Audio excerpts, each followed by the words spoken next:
नमस्कार दोस्तों, क्या हाल चाल है आप सबके। आज एक नई एंशियंट हिस्ट्री की क्लास नंबर 6 में आप सबका मैं स्वागत करता हूं। दुर्गम क्लासेस पे आप सबका स्वागत है। कैसे हैं आप सब? कैसी चल रही है आपकी तैयारी?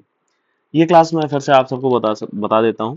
ये Allahabad high court RO UPPSC HEO और यूपीपीएससी पीसीएस जो होता है अपने पीसीएस लेवल के एग्जाम जो होता है या स्टेट के कोई भी एग्जाम्स है, उसके लिए बहुत ही इंपॉर्टेंट होने वाली है। बहुत ही समझ लीजिए कि एग्जाम्स में क्वेश्चंस जो हैं लगभग लगभग यहाँ से फंसेंगे, है ना। तो चलिए शुरू करते हैं आज का अपना ये सेशन क्लास नंबर 6 से। इसमें हम बात करेंगे आज धार्मिक आंदोलन। ठीक है, बौद्ध एवं जैन धर्म के बारे में बात करेंगे। इसमें जो है उदय के कारण देखेंगे, रीजन फॉर द राइज। ठीक है, वैदिक कर्मकांड। यज्ञों में पशु बलि और बढ़ते हुए खर्चीले कर्मकांडों से आम जनता परेशान थी इस समय। वर्ण व्यवस्था, समाज में बढ़ती हुई जातिगत जटिलता और भेदभाव। ठीक है, और उसके बाद जो अगला पॉइंट है हमारा, नई अर्थव्यवस्था। लोहे के प्रयोग से कृषि बढ़ी जिससे वैश्य वर्ग व्यापारी समृद्ध हुआ, लेकिन समाज में उन्हें वह दर्जा नहीं मिला जिसके वे हकदार थे। ये तीन मुख्य कारण। देखिए, ये मेरा पॉइंट ऑफ व्यू नहीं है। ठीक है, ये जो भी इतिहास में है चीजें जो पढ़ाई जाती हैं, जो सिलेबस की चीजें हैं, मैं सिर्फ वही बता रहा हूँ। ये मेरे पर्सनल थॉट्स नहीं है, पहले ही आपको बता देता हूँ। ठीक है, तो पहला पॉइंट है वैदिक कर्म कांडों में यज्ञों में पशु बलि और बढ़ते हुए खर्चीले कर्म कांड। वर्ण व्यवस्था, समाज में बढ़ती हुई जातिगत जटिलता और भेदभाव। और नई अर्थव्यवस्था यानी कि लोहे का जो प्रयोग बढ़ गया था, उससे कुछ एक वर्ग में मतलब समृद्ध हुआ, लेकिन उनको नहीं मिला उच्च उच्च दर्जा, ऐसा करके ये सब कारण रहे बौद्ध और जैन धर्म के उदय के। अब हम बात करते हैं बौद्ध धर्म की, बुद्धिज्म की। इसके संस्थापक है गौतम बुद्ध। एशिया का ज्योतिपुंज या लाइट ऑफ एशिया इनको कहा जाता है। इंपॉर्टेंट फैक्ट है।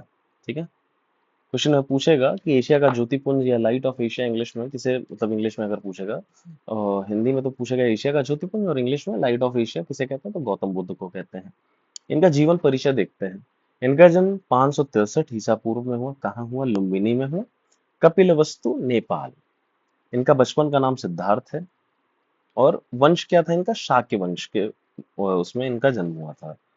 ठीक है, महाभिनिष्क्रमण यानी कि त्याग। 29 वर्ष की आयु में इन्होंने अपना घर छोड़ दिया था, गृह त्याग कर दिया था। इनको निर्वाण कब प्राप्त हुआ, मतलब कि ज्ञान कब प्राप्त हुआ? 35 वर्ष की आयु में निरंजना यानी कि फाल्गु नदी इसके तट पर बोध गया में पीपल के वृक्ष के नीचे, जिसे क्या बोलते हैं, जो बोध गया में पीपल का वृक्ष है, इसे क्या बोलते हैं? बोधि ट्री बोलते हैं। ठीक है, इसके नीचे इनको ज्ञान प्राप्त हुआ। प्रथम उपदेश धर्म चक्र प्रवर्तन, ये सारनाथ ऋषि पत्तनम, ठीक है, में 5 ब्राह्मणों को दिया गया इनके द्वारा।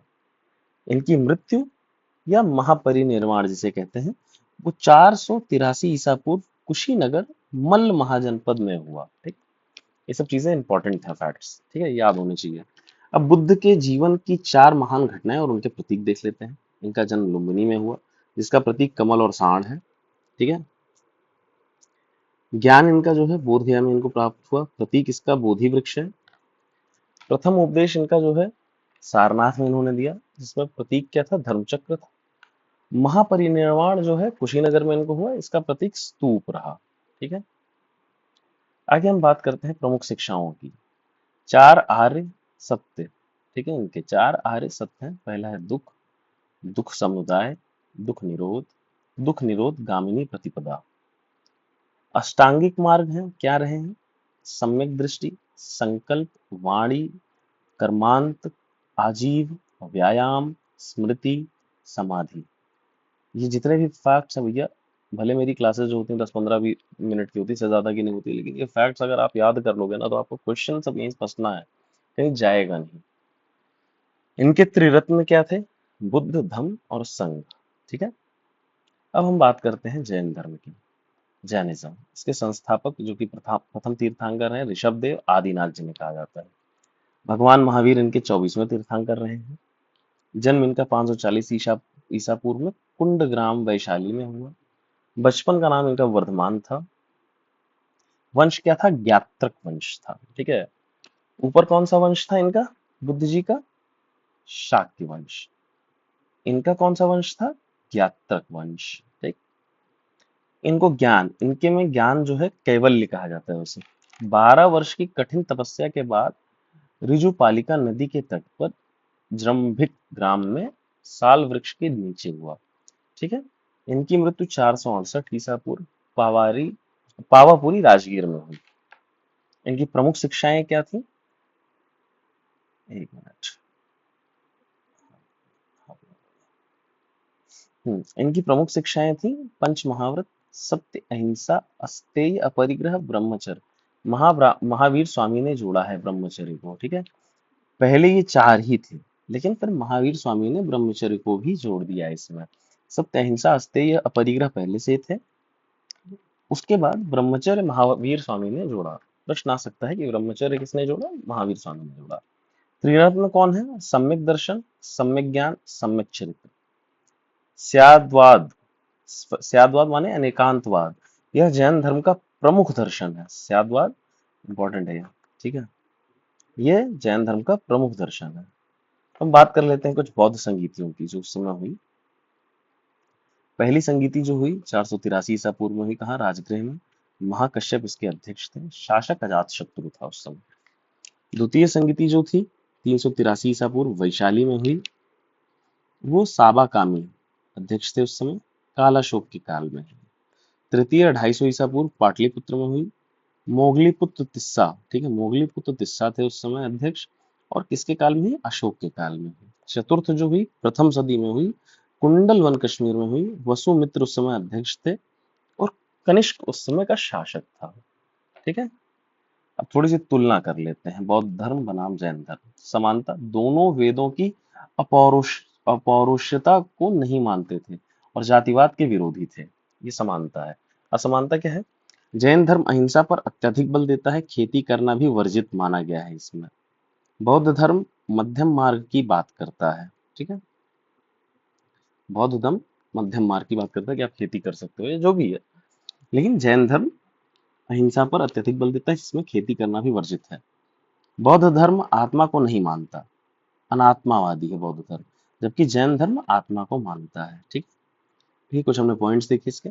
अब हम बात करते हैं अपने एग्जाम से रिलेटेड कुछ और सटीक पॉइंट्स। त्रिपिटक क्या क्या है? सुत्त पिटक बुद्ध के विचार, विनय पिटक संघ के नियम, अभिधम्म पिटक दार्शनिक व्याख्या। अब इसको हम याद कैसे कर सकते हैं, है ना? ध्यान दीजिए, जब बुद्ध जी होंगे तभी उनके विचार होंगे। ठीक है। और जब विचार होंगे तो उनसे लोग जुड़ेंगे और बनेगा संघ। और उस जब संघ बनेगा तो उसके बनेंगे नियम। और नियम जब और संघ बनेगा तो उन लोगों को चाहिए होगा कुछ दार्शनिक व्याख्या, मतलब कुछ व्याख्या होनी चाहिए कि बुद्ध जी के विचार थे तो उनकी व्याख्या कैसे होगी। तो बुद्ध के विचार आए पहले, फिर संघ आया, फिर उसके नियम आए, फिर उसके बाद दार्शनिक व्याख्या आई। इसको इस तरीके से हम ध्यान रख सकते हैं कि जब बुद्ध जी नहीं होंगे तो दार्शनिक व्याख्या कैसे होगी भाई। जब बुद्ध जी नहीं होंगे तो संघ कैसे बनेगा। बुद्ध जी आए, उनके विचार हुए, उनके विचारों से संघ एकत्रित हुआ। संघ जब बना तो उसमें कुछ नियम हुए कि हमें ऐसे ऐसे कार्य करना है। संघ जब बन गया, नियम बन गया, तो उसके बाद जब हम तैयार हैं, हम सुनने के लिए तैयार है, तो क्या सुनेंगे? उनकी दार्शनिक व्याख्या सुनेंगे। तो उसको थोड़ा सा बौद्ध जो धर्म है उसकी भाषा में देखें तो सुत्त पीटक, विनय पीटक, अभिधम्म पीटक। ठीक है। 3 पीटक है, त्रिपीटक है। अब श्वेतांबर एवं दिगंबर जैन धर्म के 2 संप्रदाय हैं, श्वेतांबर और दिगंबर। हीनयान एवं महायान बौद्ध धर्म के 2 प्रमुख संप्रदाय हैं। ये चौथी संगीति में अलग हुए हैं। ये ध्यान रखना होगा, हीनयान और महायान 3 संगीति तक एक साथ थे, लेकिन चौथी संगीति आते ही इनके अंदर खंडन हो गया ऐसे। ठीक है। अब हम बात करते हैं शून्यवाद की। नागार्जुन को भारत का आइंस्टीन कहा जाता है। बौद्ध दार्शनिक था, इसने ही शून्यवाद दिया। किसने? नागार्जुन ने। ठीक।